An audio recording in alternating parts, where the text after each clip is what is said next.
So, welcome to today's Orchestration meeting. So we have an agenda already, which is lots of things went on with the OSD creation. Kiefer is doing some mockups right now, and yeah, we've discussed it last Friday. And Ricardo Diaz brought up a concern in for Rook, for example, if you are creating a new node with lots of OSD in it, then it might create a lot of traffic if things are getting balanced properly. Is it needed that OSDs are not added to the crush map automatically?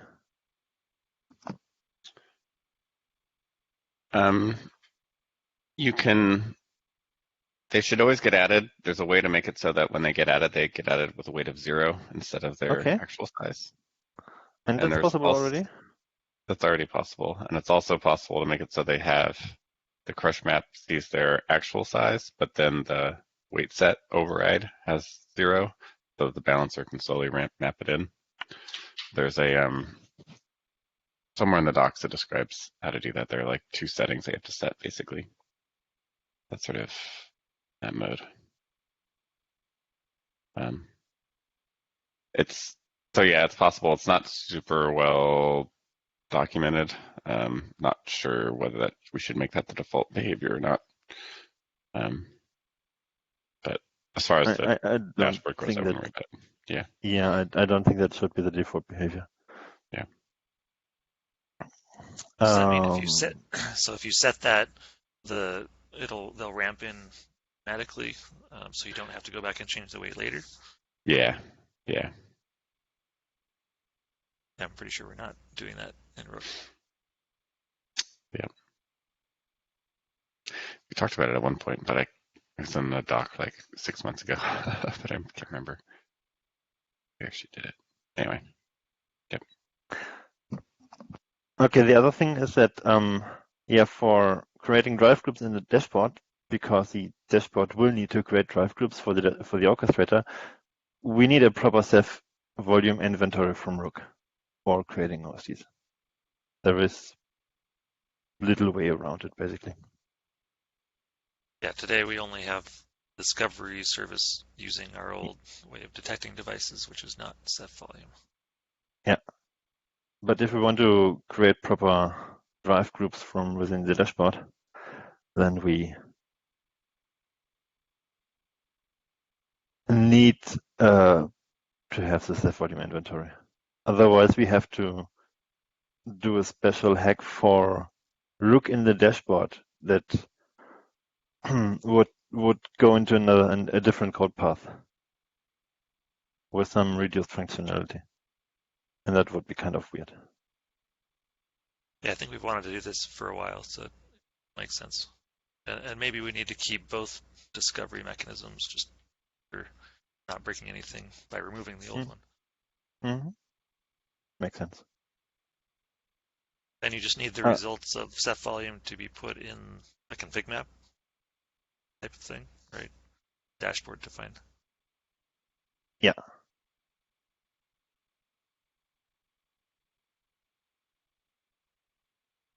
Yeah. For replacing OSDs, I've created a design document for removing OSDs for Rook.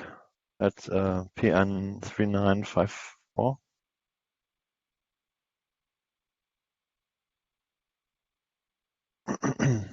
Yeah, I haven't had a chance to look at that yet. Would you mind summarizing it here? I've just summarized what's actually right now in there. So we have 3 ways of deleting OSDs from Rook. So the one is removing a complete node from the Ceph custom resource. That works as far as I know, but it's kind of dangerous.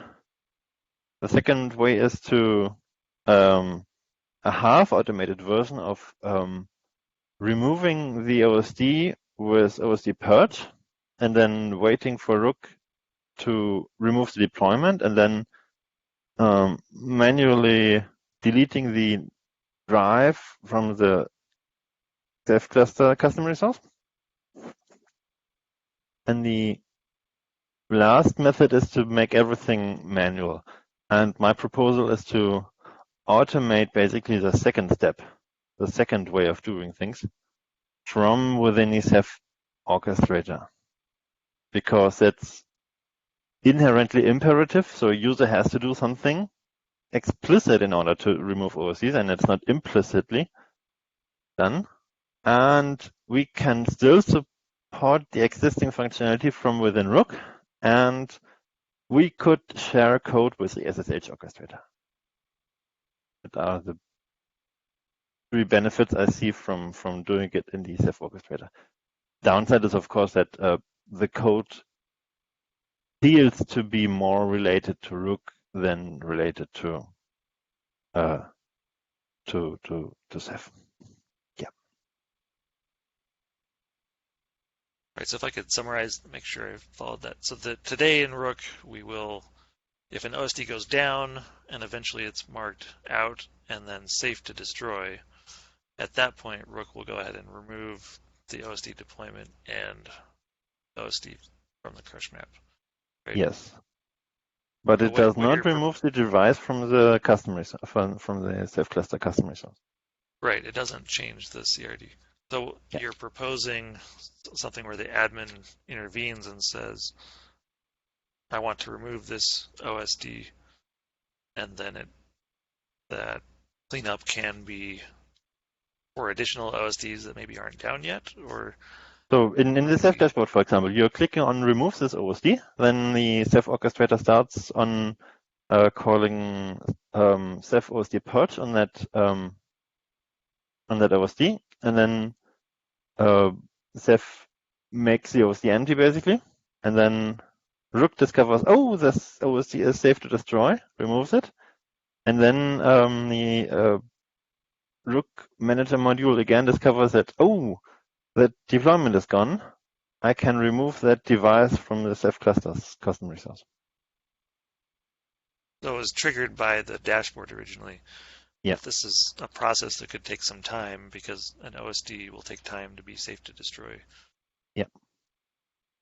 I think from the Rook orchestrator, the disk doesn't necessarily have to be in the custom resource. So you're right that if that disk does exist there, it needs to be deleted. Yep. If it's not there, then of course it cannot be removed. Right. So that's required in order we're to. Not,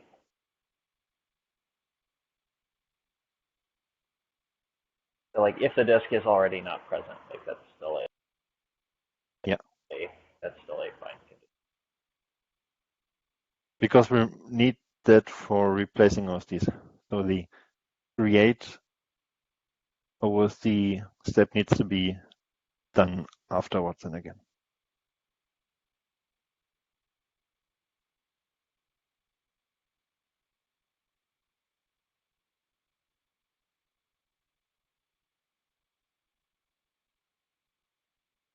Okay, well, I'll take a closer look at that doc today. Okay. Can you remind me? I think we've had the conversation before. When the OSD reports that it's safe to destroy, does that mean that removing that OSD from the crush map then won't engagement penalty? Is that right? So there is no data on that OSD anymore if it is safe to destroy. Right, but upon removing OSD from the crush map, is that going to cause data movement to occur? Probably. So we probably don't want to automatically remove things from the crush map, maybe ever, and have that be something that a user has to do manually.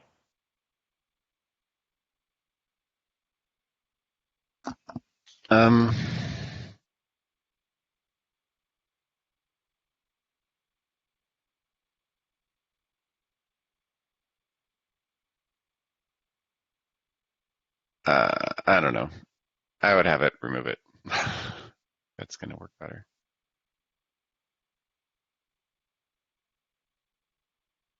So if they 'Cause did tell us to remove the OSD, so there's there already could been be an data issue with movement. Rook just deciding. Go ahead, Blaine. I mean, when there is a failure, like there's going to be data movement. Like we can't really change that, but like I there's some risk if Rook is able to like make decisions about like that might cause unnecessary data movement outside of because like Rook doesn't have the notion of like a maintenance window currently. If it's So if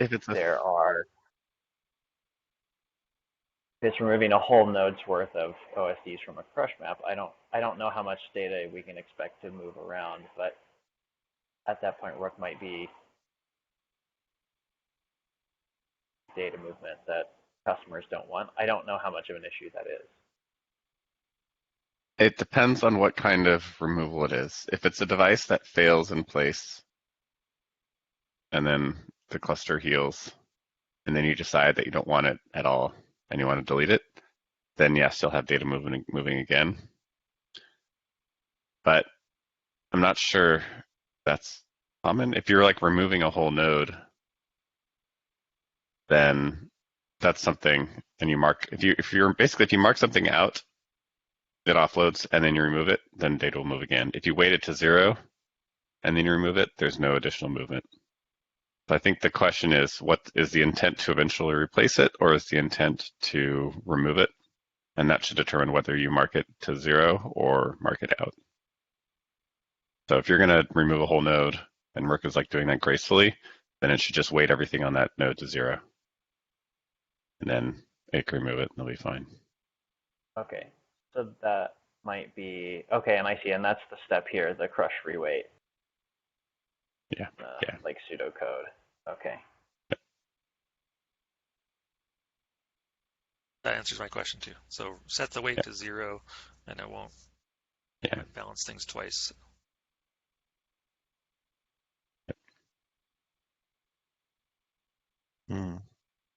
Okay. Anything else for that topic? Doesn't seem so. One small thing. So we're aiming for discussing the Rook CI long term in this week's testing community call. Yeah, so I just synced up with Adam, who's working on this from Red Hat side. So he is out on PTO on Wednesday. So this Wednesday won't work, unfortunately. Okay. Should we just move it to the next Wednesday, or should we call a separate meeting, I guess? He is in Israel, so if folks are in Europe there, it'd be good to set up a different time. What do you think? I think we really need to have this meeting. Yeah. So if this Wednesday doesn't work, then let's do a doodle.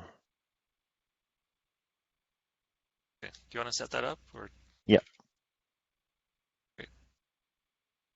I do it directly after this meeting here. Yeah, potentially for Thursday. Yeah, let's try to. Yeah, I will do a doodle and then for the whole week. Yeah, and Adam's in Israel, so he's off on Fridays. Their work week is Sunday through Thursday. Oh, that's complicated. Okay. Anyway, yeah, we'll solve it with the doodle. Okay. Travis, want to continue with Rook? Yep. Yeah, with Rook, just one overall thought. We had 1.1.1 ship on Friday. So just a whole bunch of fixes in that release, stabilization things. I don't have a lot to say about that in this context, but good to have that out. I know, Sebastian Wagner, you have a PR open around more around the validation. Yeah. Get that in. Got to look at the Ceph volume discovery.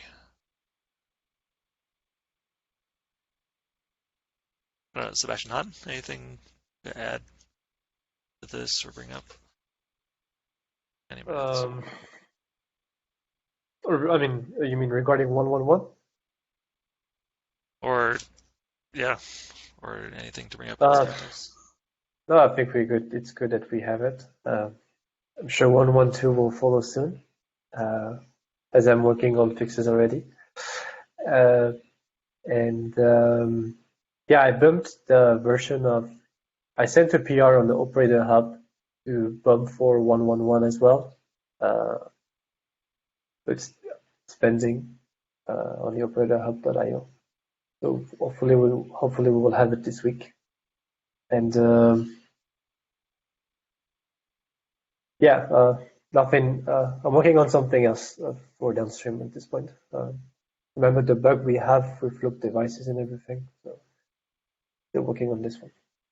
So not really related to orchestration in general. Orchestration. Yeah. Yeah. Okay. Yeah. I think that's all I've got too. Okay, Sage, anything from your side? I guess I'm hoping to look at the daemon stuff, daemon tool this week that I haven't gotten very far yet. Keep getting distracted by their bugs. But I think what we talked about on IRC, I think the question is how we want to handle running the script on a host that doesn't have anything installed on it, except for Podman. So I suspect that just is going to take some experimentation. I kind of like the idea of piping the script to standard input and running it that way, but I think I'm not super opinionated. I think we just need to figure out whatever works. Go from there. That's it. Yeah, I'm not totally happy with any solution. Yeah. Yeah, let's see what works. What works easy. I think like worst case, it can just like SCP the script somewhere basically, and then run it via bash. Yep. But I think probably in order for that to work, it needs to be like a script and not a collection of modules and all the rest of it, which might mean some refactoring. But yeah, I think that's okay with me. I think we can keep it pretty simple. Like it could be written in bash.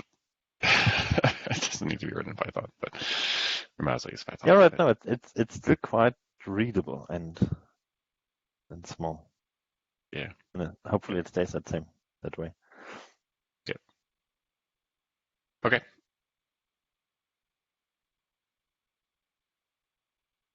I guess that's it. Yep. All right. Okay. Thanks, everyone. All right. See you guys. See you. Bye. See ya.